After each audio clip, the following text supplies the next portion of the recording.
નમસ્કાર, હું છું જયેશ મેવાડા દિવ્ય સંદેશ સાથે. આપણી સુરક્ષા આપણી જવાબદારી.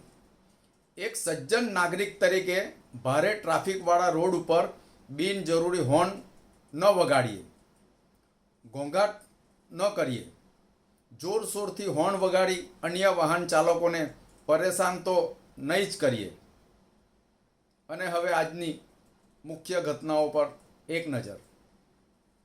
1993માં પીએસઆઈની ભરતી સમયે જાતિનું ખોટું પ્રમાણપત્ર રજૂ કરી નોકરી મેળવી BM ચૌધરીએ 32 વર્ષ વધુ સમયથી નોકરી કરી અને અંતમાં ACP બન્યા. ભાંડો ફૂટતા DGPએ ગૃહ વિભાગની સૂચનાથી ડિસમિસ કર્યા અને સરકારને છેતરી નોકરી મેળવી ગેરકાયદેસર પગાર વસૂલી સરકારને આર્થિક નુકસાન કરવા માટે સખત કાર્યવાહી કરવા આદેશ કર્યા. ભાવનગરના અમરેલી જિલ્લાના લાઠી તાલુકાના ઝઘડિયા ગામના યુવાન નિલેશ રાઠોડને ગામના જાતિવાદી તત્વોએ સામાન્ય ઝઘડામાં હત્યા કરી નાખી. અમરોલીના ભર બજારમાં દુકાન ચલાવતા નિલેશભાઈએ એક બાળકને, બેટા તારો હાથ નહીં પહોંચે, હું તને આપું, આવું સામાન્ય વાક્ય કહેતા તેને હત્યા કરવામાં આવી,